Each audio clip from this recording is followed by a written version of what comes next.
NCP नेता नवाब मलिक का बड़ा आरोप, देवेंद्र फडणवीस के संरक्षण में चल रहा था जाली नोटों का कारोबार। देवेंद्र जी के प्रोटेक्शन में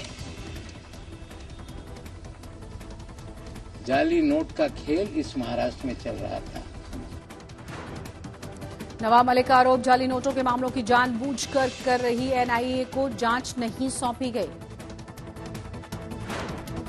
नवाब मलिक ने पूछा, जाली पासपोर्ट के आरोप में पकड़ा गया रियाज भाटी 2 दिन में कैसे छूट गया? पीएम के कार्यक्रम में पहुंचा कैसे?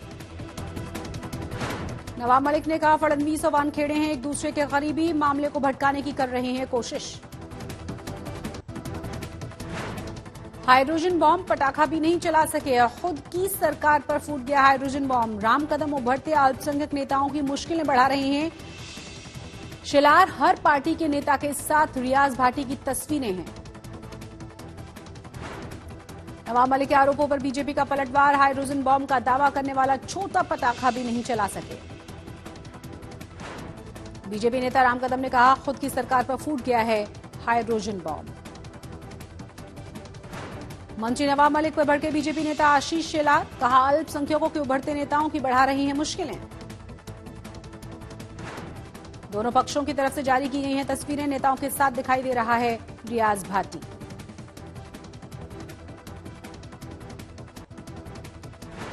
Maharashtra state road transport department ने आज हड़ताल करके 542 कर्मचारियों को सस्पेंड किया। अब तक 918 कर्मचारी हो चुके हैं सस्पेंड।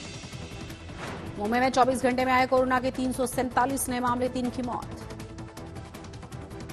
महाराष्ट्र में आए कोरोना के 1014 नए मामले, 17 मरीजों ने दम तोड़ा।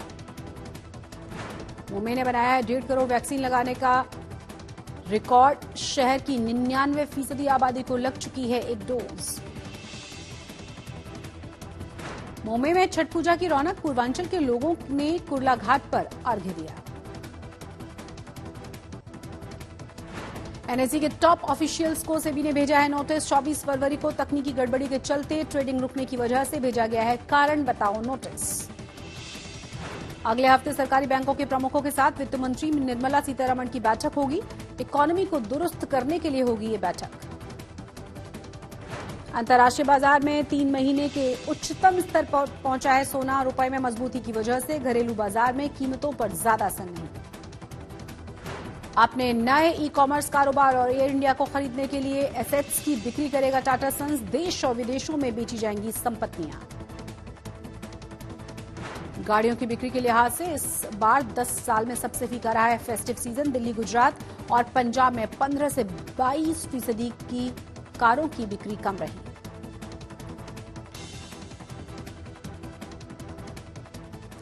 नमस्कार, आप देख रहे हैं आज तक और आपके साथ मैं हूं शशि तुषार शर्मा।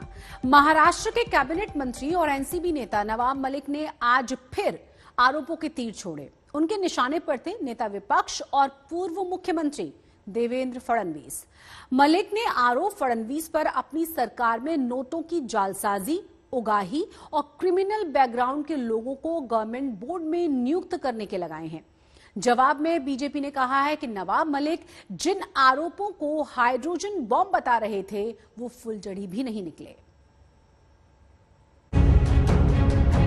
महाराष्ट्र के मंत्री नवाब मलिक ने कहा था कि वो बुधवार को हाइड्रोजन बम गिराने वाले हैं, तो बुधवार को सुबह सवेरे ही नवाब मलिक माइक लेकर प्रेस कॉन्फ्रेंस करने बैठ गए और आरोपों के बम ताबड़तोड़ गिराने शुरू कर दिए। मलिक ने कहा कि देवेंद्र फडणवीस के कार्यकाल में महाराष्ट्र में उगाही और जाली नोटों का कारोबार चल रहा था। देवेंद्र जी, आप मुख्यमंत्री रहते हुए इस महाराष्ट्र में आपने सारे क्रिमिनल लोगों को सरकारी पदों पर बिठाया। जाली नोट का नेक्सस आपने चलवाया। आपने रियाज भाटी के जरिए पूरी उगाही का काम किया। आपने थाना में कमिश्नर बैठा के कंप्लेंट पूरे महाराष्ट्र की करा के उगाही का धंधा करवाया और विदेश से खुखाए गुंडे फोन करके सेटलमेंट पुलिस वाले करते थे और ये सारा खेल आपके आशीर्वाद से महाराष्ट्र में चल रहा था। देवेंद्र फडणवीस पर नवाब मलिक ने आरोपों की झड़ी गिराते हुए कहा कि नागपुर के रहने वाले मुन्ना यादव नाम के शख्स से फडणवीस के संबंध थे और उन्होंने उस पर खूब कृपा दृष्टि बरसाई। साथ ही फडणवीस की कृपा एक ऐसे आदमी पर भी थी जो बांग्लादेश से आए घुसपैठियों को मुंबई में बसाने का काम करता था। जब ये पकड़ा गया तो फडणवीस ने इसे बचाया भी। आपने हैदर आजम नाम के एक आपके नेता को मौलाना आजाद फाइनेंस कॉरपोरेशन का अध्यक्ष बनाया था कि नहीं? क्या हैदर आजम बांग्लादेश के लोगों को मुंबई में बसाने का काम नहीं करता है? क्या हैदर आजम की दूसरी पत्नी जो बांग्लादेशी है,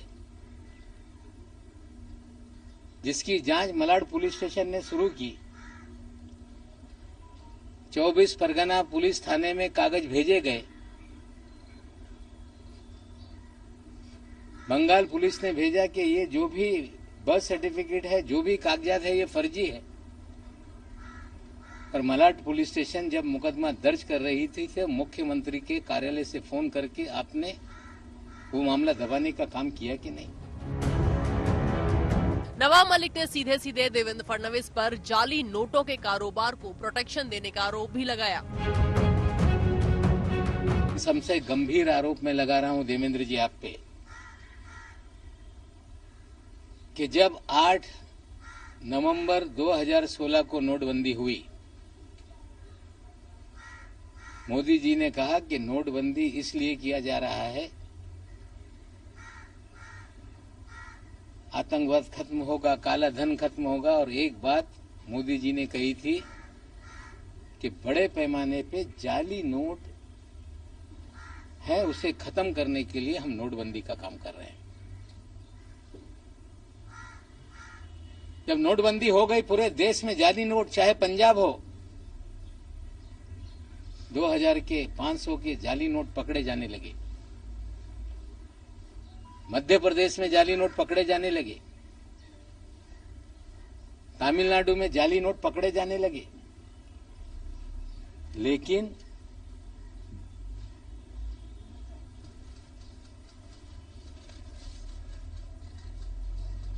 आठ अक्टूबर 2017 तक, लगभग 1 साल तक महाराष्ट्र में जाली नोट का एक भी मामला सामने नहीं आया,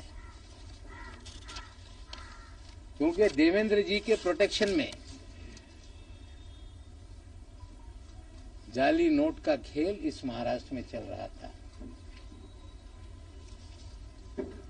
8 अक्टूबर 2017 को डायरेक्टर इंटेलिजेंस रेवेन्यू ने बीकेसी में एक छापेमारी की, जिसमें 14 करोड़ 56 लाख रुपए के जाली नोट पकड़े गए।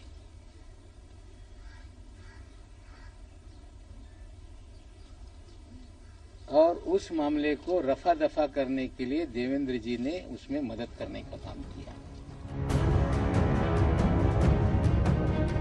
प्रेस कॉन्फ्रेंस में नवाब मलिक ने कुछ तस्वीरें जारी की और पूछा कि दाऊद इब्राहिम गैंग से जुड़े रियाज भाटी को देवेंद्र फडणवीस कैसे जानते हैं। वो ये बताएं कि जो आदमी जाली पासपोर्ट के साथ पकड़ा गया वो 2 दिनों में कैसे छूट गया। रियाज भाटी क्यों बीजेपी के कार्यक्रमों में दिखता है, पीएम के कार्यक्रम में वो कैसे पहुंच जाता है और पीएम के साथ तस्वीरें उसने कैसे खिंचवा ली। मलिक के आरोपों के जवाब में देवेंद्र फडणवीस ने सिर्फ इतना ही कहा कि वो ऐसे हल्के आरोपों को तवज्जो नहीं देते। मला असं वाटतं माझं ट्विट पुरेसं बोलकं आहे आणि आशिष शेलारांची प्रतिक्रिया पुरेशी बोलकी आहे, यापेक्षा जास्त त्याला काही वजनही नाहीये, त्यामुळे त्याला कशाला वजन देतात। फडणवीस की तरफ से मुंबई में मोर्चा संभाला आशीष शेलार ने और रियाज भाटी के साथ उन्होंने महाविकास आघाड़ी सरकार के नेताओं, मंत्रियों और खुद मुख्यमंत्री उद्धव ठाकरे के फोटो जारी कर दिए। आणि फोटोवरनाच संबंध प्रस्थापित करायचे असतील तर मी दाखवणार नव्हतो, पण मग आता हे फोटो सगळे काय दाखवायचे? हा फोटो कोणाबरोबर आहे?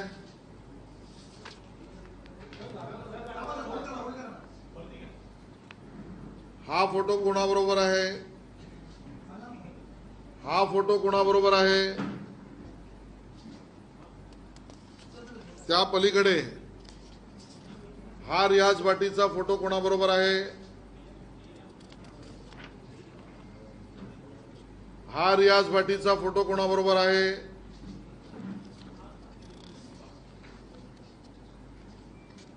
यात सुद्धा रियाज भाटी कोणाबरोबर उभा आहे? आणि बर्थडेचे विशेष रियाज भाटींना कोण करत आहे किंवा रियाज भाटी वाढदिवसाच्या शुभेच्छा कोणाला देत आहेत? मला वाटतं कोणाची नावं बदनाम करण्यासाठी फोटोचा धंदा करू नका.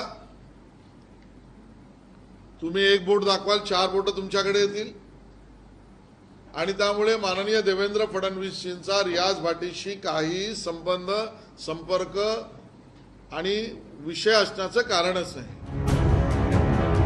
आशीष शेलार ने प्रेस कॉन्फ्रेंस में सफाई देते हुए कहा कि हाजी अराफात शेख, हाजी हैदर और मुन्ना यादव के अपॉइंटमेंट फडणवीस सरकार में तभी किए गए जब जांच रिपोर्ट में उनके नाम क्लियर हुए, और अगर ये लोग गलत हैं तो एमवीए सरकार इन पर एक्शन क्यों नहीं लेती? बुधवार को नवाब मलिक ने फिर से ये वादा किया कि वो आने वाले दिनों में और बम गिराएंगे और बीजेपी के कच्चे चिट्ठे खोलेंगे. फिलहाल देवेंद्र फडणवीस की तरफ से बम गिराए जाने का ऐलान नहीं हुआ है. कमलेश सुतार और दिवेश सिंह के साथ विद्या, मुंबई आज तक. क्रूज ड्रग्स केस में समीर वानखेड़े के खिलाफ वसूली के आरोपों की जांच कर रही एनसीबी की टीम को हेड कर रही हैं एनसीबी के deputy director general Dnyaneshwar Singh. इस टीम की जांच कहां तक पहुंची है? क्या ये टीम शाहरुख खान की मैनेजर पूजा ददलानी से भी पूछताछ करेगी?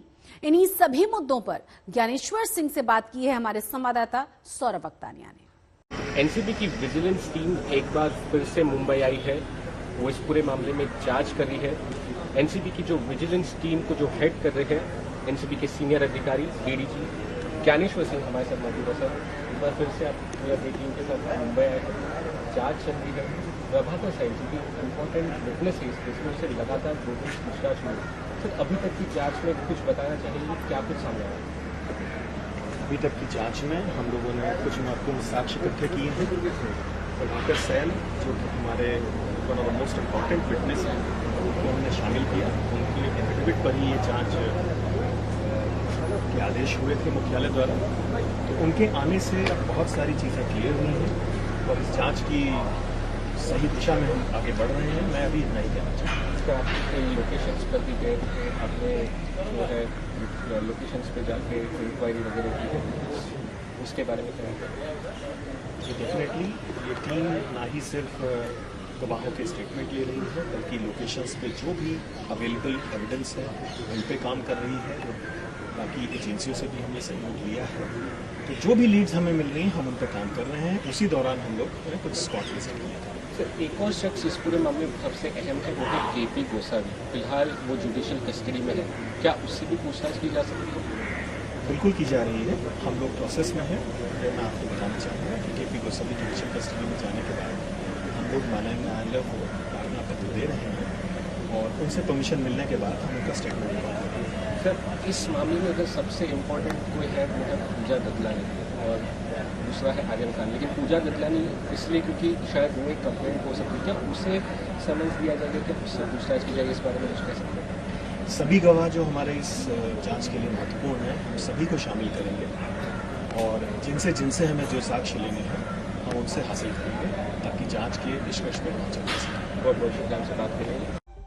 और इसी के साथ मुंबई मेट्रो में बस इतना ही. लेकिन देश और दुनिया की तमाम बड़ी और अहम खबरों के लिए देखते रहिए आज तक.